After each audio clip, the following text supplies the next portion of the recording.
자, 오늘 말씀은 창세기 47장 야곱의 이야기로 오늘 마지막 송년주일 설교를 하려고 합니다.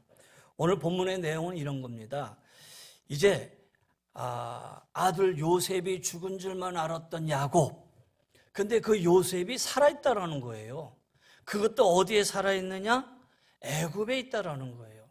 근데 애굽에서 뭘 하고 있느냐? 세계적인 경제 전문 총리가 돼가지고 애굽을 다스리고 있다라는 거예요. 당시에 애굽 강대국이었어요. 지금 이집트이죠. 이집트가 세계를 다스리고 있을 그때에 요셉이 이집트의 총리가 되어가지고 이집트를 세계를 다스리고 있다. 이 요셉의 이 야곱의 입장에서는 기절초풍하려고 그러시죠. 죽은 줄 알았던 이 요셉이 꿈인지 생시인지 의심스러울 만한 기적이 일어났어요. 그리고 이제 드디어 요셉이 아버지와 그의 형제들을 다 초청을 합니다. 그 일가가 70명이나 돼요. 70명이 이집트로 가는데 요셉이 황금마차 수레를 보냈습니다. 그리고 이제 야곱은 황금마차 수레를 타고 이집트로 가는데 아마 만민이 부러워하는, 다시 말해서 출세한 아들 덕을 본 것이죠. 그리고 이집트에 가까이 오자 요셉이 아버지를 영접하러 나갔습니다. 한번 상상해 보세요. 요셉이 야곱을 만나는 순간 그 감격이 얼마나, 아마 아버지를 목을 껴안고 엉엉 울고 또 아버지의 이름을 얼마나 부르고 싶었겠어요. 또 야곱은 20년 동안 아들이 죽은 줄 알고 지냈는데 그 요셉을 끌어안고 얼마나 더 기뻐했겠어요. 야곱이 요셉에게 이제는 내가 죽어도 여한이 없다. 내가 네 얼굴을 보고 이렇게 보다니 내가 살아있었구나. 여러분, 이 장면은 사실 하나님의 섭리였지요. 요셉은 이제 아버지와 형들에게 얘기합니다. 저기 아버지 형님들, 제가 바로 황제에게, 바로 왕에게 이렇게 말씀드리겠습니다. 가나안 땅에 살고 있던 내 가족들, 형제와 아버지가 왔습니다. 근데 우리는 본디 짐승을 기르던 목자입니다. 그래서 소와 양과 모든 재산을 다 가지고 왔습니다. 이렇게 내가 말씀드리겠습니다. 그러면 아마 바로께서 이렇게 물을 거예요. 내 생업이 무엇이냐라고 물어보면 그때 우리는 선조 대대로 어려서부터 가축을 치던 목자들입니다. 이렇게 말씀하세요. 그래야지만 이집트 이 땅 고센에서 살 수 있습니다. 왜냐하면 이집트 사람들은 양치는 목자라 그러면 가까이 하려고 하지 않습니다. 그래야 이 애굽 사람들하고 부딪히지 않고 살 수 있습니다. 이렇게 얘기를 해줘요. 그리고 야곱이 이제 바로에게 나아가죠. 제 아버지와 형제들이 소와 양을 몰고 모든 재산을 챙겨가지고 가나안 땅에 왔습니다. 그리고 지금 고센 땅에 있습니다. 그러면서 이제 5 형제를 데리고 와서 요셉이 왕께 인사를 드리죠. 그자 왕이 물어요. 그래, 니들 생업이 뭐냐? 그랬더니 우리는 소인들은 양을 치는 목자입니다. 저희 선조들도 마찬가지였습니다. 그리고 바로 임금에게 청을 드리죠. 왕이시여, 우리가 이 고센 땅에 좀 머물면 안 되겠습니까? 청하건대 우리가 모든 재산, 모든 양과 염소와 모든 가축을 가지고 왔으니 이 고센 땅에 머물며 살게 해주세요. 이 말을 들은 이제 왕은 얘기합니다. 이제 이 이집트를 다스리는, 이 땅을 다스리는 자는 요셉이니 요셉 총리가 마음대로 하시오. 그래서 이제 이 야곱의 일가들이 고센 땅에 머물게 돼요. 그리고 이제 아버지 야곱이 이제 바로 황제를 만나러 갑니다. 만나러 가는데 왕이 야곱에게 묻지요. 지금 연세가 얼마나 돼요? 이렇게 물어요. 오늘 성경에는 네 나이가 얼마냐? 왕이 건의로 묻지만 사실 풀어보면 어른이잖아요. 내 연세가 얼마나 돼요? 얼마나 돼요? 이렇게 물었더니 야곱이 대답합니다. 내가 이 세상을 떠돌아 살기를 130년이나 되었는데 얼마 되지 않습니다. 그런데 살아온 세월을 뒤돌아보니 아주 험악한 인생을 살았습니다. 또 다른 성경에는 험난한 인생을 살았습니다. 또 다른 성경에는 아주 나날이 구준할 뿐입니다. 이렇게 해석해요. 그러면서 내 조상들이 누리신 날에 비해 보면 아직 멀었습니다. 여러분, 내 인생의 삶을 돌아보니 130년밖에 안 된다. 근데 그 130년의 삶을 돌아보니 험난한 인생이었습니다. 험악한 세월이었습니다. 아직 갖가지 구준날만 있었습니다. 여기 험악하다라는 이 히브리적 언어가 바로 라하라는 의미예요. 라하라고 얘기하는데 이 라하는 나쁘다라는 뜻이에요. 근데 이 나쁘다라는 말을 성경에서는 폭넓게 쓰여져요. 뭐가 나쁘냐? 일단은 육체적으로 나빠. 육체적으로 힘들고 어려웠어. 두 번째는 정신적으로 많은 고통을 느꼈어. 그리고 세 번째는 하나님 앞에 잘못을 보면서 내가 영적인 고통을 느낄 때도 있었어요. 이런 의미예요. 그래서 내가 험악한 세월을 보냈습니다 라는 이 말에는 내가 육체적으로도 힘들고 정신적으로도 괴로웠고 영적으로도 힘들고 어려웠습니다. 한평생 큰 고통 속에서 살았다라는 지금 이 야곱이 바로 앞에서 이렇게 얘기하고 있어요. 그러면 야곱의 이 고백이 성경을 보면 과장이 아니지요. 왜 과장이 아니냐? 여러분 성경 잘 아니까 보세요. 야곱이 형 에서를 속여서 장자권을 뺐습니다. 그리고 에서의 분노를 피해서 머나먼 하란, 거기 삼촌 라반의 집으로 도망을 쳤어요. 근데 그 삼촌 라반의 집에 가니까 아름다운 삼촌의 딸이 있었는데 라헬이죠. 라헬한테 반해가지고 라헬을 아내로 달라고 했더니 삼촌 라반이 7년을 일해라. 그래서 7년을 열심히 일했더니 7년 지나서 라헬을 아내로 주는 게 아니라 레아를 주는 거예요. 라헬의 언니를 주는 거예요. 아니 삼촌 내가 라헬을 원했지 레아를 줍니까? 아니야. 그러면 너는 또다시 7년을 일해. 그래서 또 7년을 열심히 일을 해서 결국은 또 라헬을 얻게 돼요. 그런데 번번이 이 삼촌 라반이 이 야곱을 속이는 바람에 큰 곤욕을 치르잖아요. 그래서 결국은 도망치듯이 가족을 데리고 겨우 고향으로 돌아오게 됐어요. 근데 문제는 고향으로 돌아오는데 형 에서가 이제 사람들을 데리고 자기를 치러 온다는 거예요. 그러니 두려움에 떨 수밖에 없잖아요. 겨우 약복 강가에서 이제 가족들을 다 앞으로 내보내고 야곱은 그 강가에서 하나님 앞에 기도를 하죠. 얼마나 두렵겠어요. 형 에서가 지금 군사들을 이끌고 너 이놈 들어오기만 해봐라 이러고 있으니, 그런데 약복강에서 기도하던 야곱이 하나님과 기도하는 가운데 천사와 씨름을 해서 결국은 겨우 하나님의 도움을 얻을 수 있게 되었고 하나님의 역사로 에서와 화해를 하게 돼요. 그런데 그 후에 빨리 고향으로 가야 되는데 고향으로 돌아가지 않고 세겜 땅에서 지체하다가 야곱의 딸 디나가 성폭행을 당해요. 그러니까 그 오빠들이 가만히 있겠어요? 니들이 내 동생을 성폭행해? 그래서 이 아들들이 또 복수를 한다고 큰 사고를 쳐요. 그러다가 겨우 베델을 거쳐서 고향 땅으로 돌아오게 되지요. 근데 고향에 돌아오고 난 뒤에는 가장 사랑하던 아들 요셉이 형들에 의해서 애굽으로 팔려가게 되잖아요. 근데 야곱은 요셉이 죽은 줄 알았어요. 왜?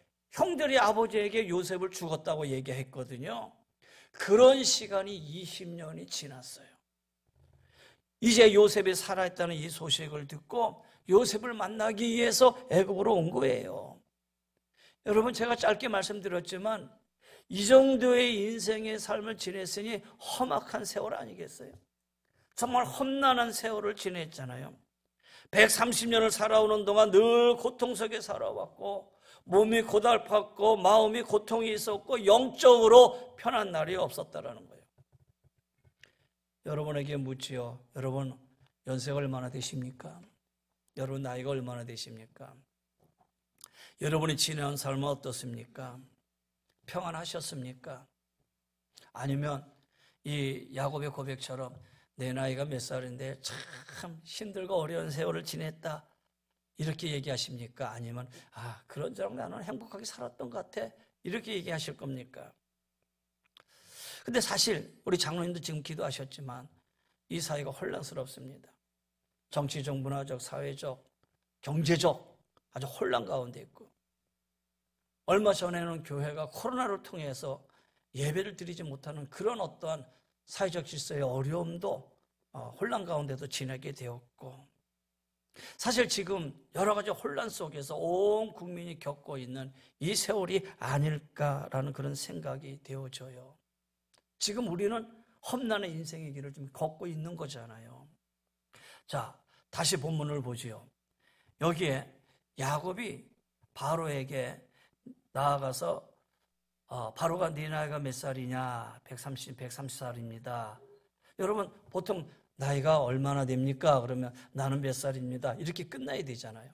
그런데 바로가 묻지도 않았는데 물어보지도 않았는데 야곱이 내 나이가 130살인데 그 다음에 내가 험난한 인생을 보냈다. 자기의 인생의 삶을 거기다가 왜 얘기를 하느냐라는 거예요. 바로에게 왜 자기 인생의 삶이 험악하다고 말을 했을까? 성경은 이 부분에 관해서 설명하고 있지는 않아요. 그렇잖아요. 단지 야곱이 바로에게만 이 한 말을 통해서 앞뒤 전후의 내용을 가지고 우리가 한번 생각해 보는 거죠. 유추해 보는 것이죠. 여기 한 가지 주목할 표현이 있어요. 7절입니다. 야곱이 바로에게 축복하며 또 10절에 야곱이 바로에게 축복하고 그 앞에서 나오니라. 그냥 야곱이 바로를 만나서 황제 앞에 일상적인 인사를 나눈 게 아니라 성경은 뭐라고 표현하냐면은 야곱이 바로를 축복했다. 그리고 다 대화를 끝나고 나오면서 또 야곱이 바로를 축복했다. 그러면 야곱이 축복했다는 것은 그냥 축복했겠어요? 하나님의 이름으로 축복한 것이잖아요. 그거는 야곱이 지금 내가 황제 앞에 서 있지만 왕 앞에 서 있지만은 하나님이 나를 보내셔서 바로를 만나게 됐다라는 이 점을 이 야곱은 분명히 인식하고 있었다라는 거예요. 그리고 이 바로를 통해서 이제 우리 70명이 되는 우리 가족을 이제 보살피게 되는데 이 보살핌이 누구의 뜻이냐? 하나님의 뜻이다라는 사실을 야곱은 깊이 깨닫고 인식하고 있었다는 거예요. 그래서 고마운 마음 속에 하나님의 이름으로 야곱 이 바로를 축복한 것이죠. 그러면 야곱이 이 험난한 세월을 보냈다는 이 말 그저 자기의 한평생을 돌아보면서 세상 사람들이 말하는 듯이 내 팔자가 사납습니다. 내가 아주 박복한 인생을 살았습니다. 이렇게 자기 인생을 한탄하는 소리였겠느냐? 내가 이렇게 박복하고 한탄한 세월을 살았기 때문에 내가 신앙인으로 산 것이 하나님이 이렇게 나를 인생을 이렇게 지내게 했을까? 하면서 하나님에 대한 원망의 소리였겠느냐? 그건 아니지요. 분명히 야곱은 바로를 만나서 하나님의 이름으로 축복을 하면서 내가 험난한 세월을 보냈다라고 고백한 이 말 속에는 이 야곱의 마음속의 중심에 신앙적인 고백, 신앙적인 의미가 그 안에 담겨 있다라는 거예요.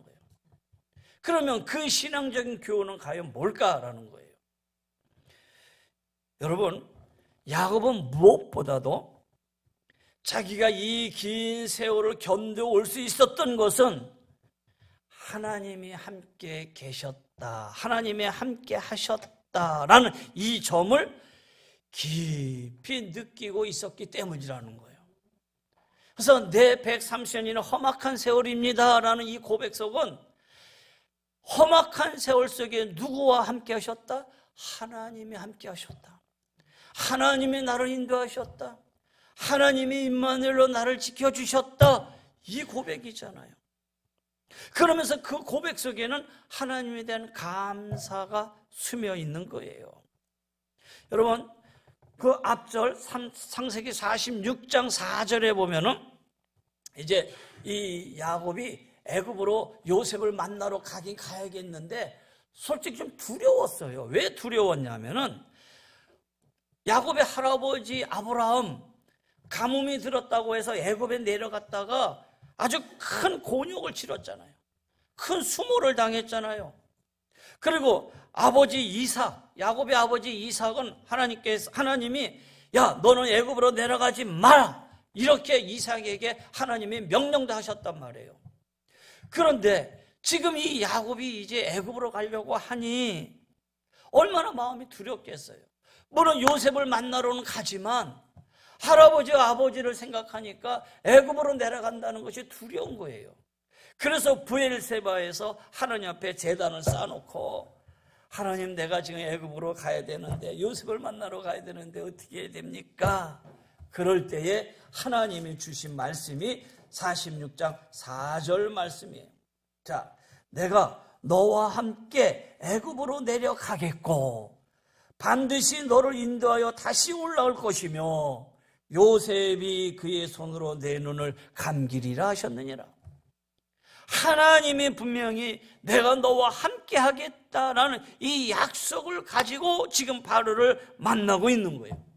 그러니까 지금 바로 왕 앞에서도 담대하게 나가서 이 바로를 하나님의 이름으로 축복할 수 있었던 이유도 누가 함께 오고 계신다? 하나님이 함께 오고 계신다.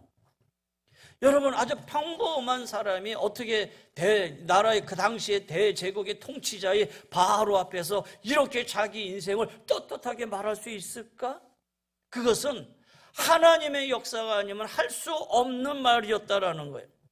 그래서 험난한 자기의 인생을 말하고 있지만 그 험난한 인생의 세월 속에서는 누가? 하나님이 나와 함께 하셨다, 하나님이 함께한 세월이었다, 이렇게 생각하고 신앙적인 고백이었다라는 거예요.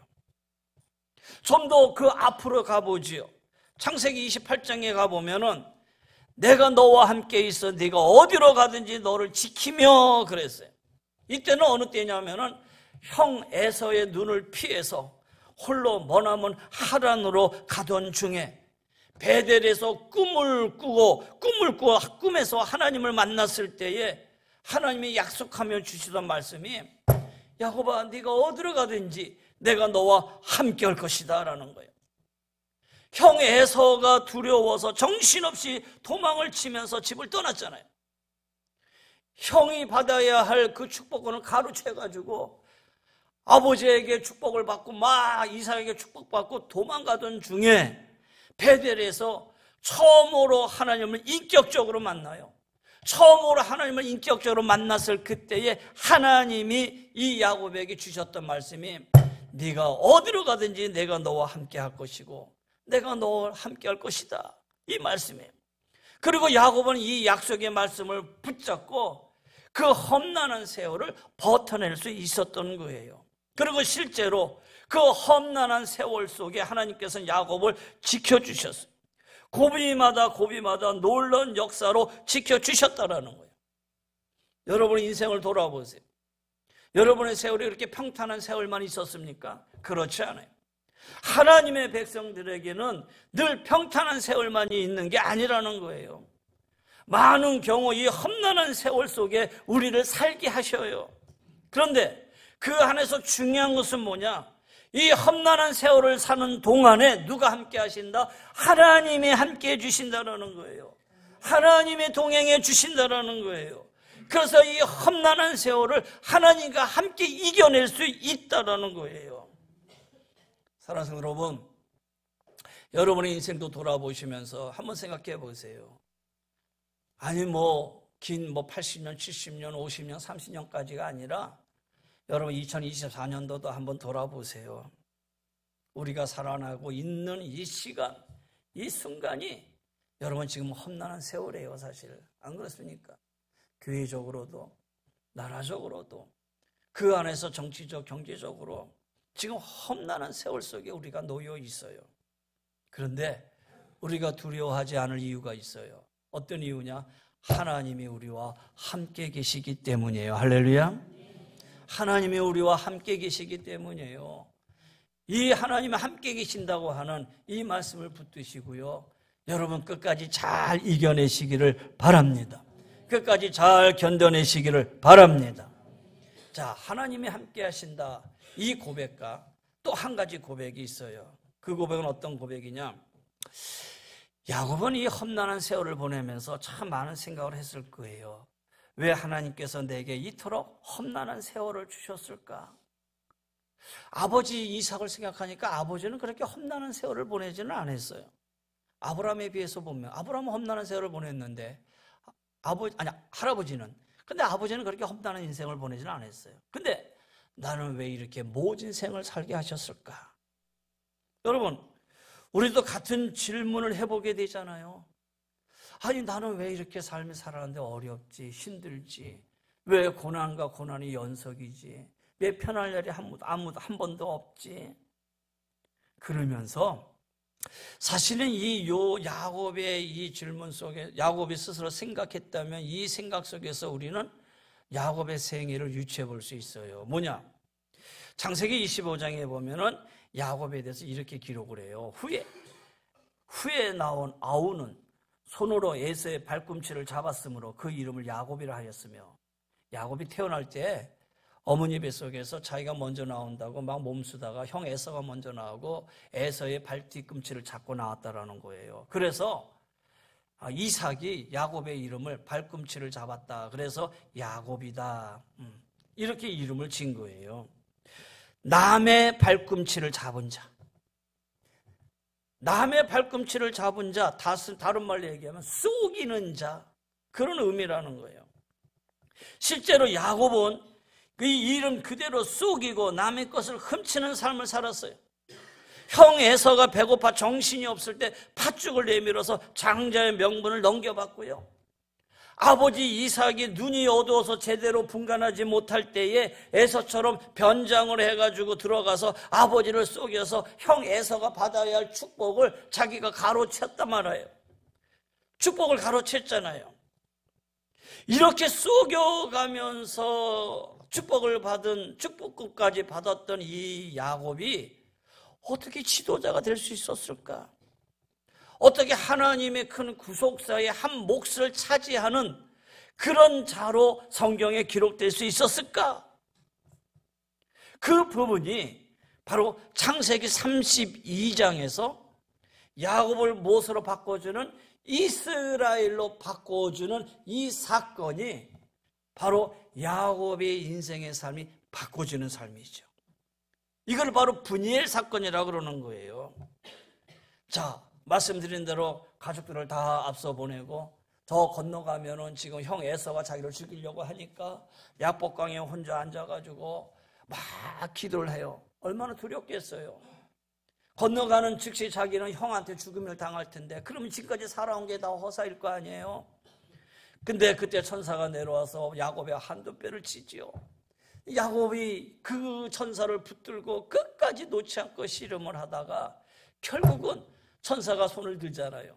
그러면서 하는 말씀이, 다시는 내 이름을 야곱이라 부르지 말고 내 이름을 이스라엘이라 부를 것이니 이는 내가 하나님과 및 사람들과 겨루어 이겼음이니라.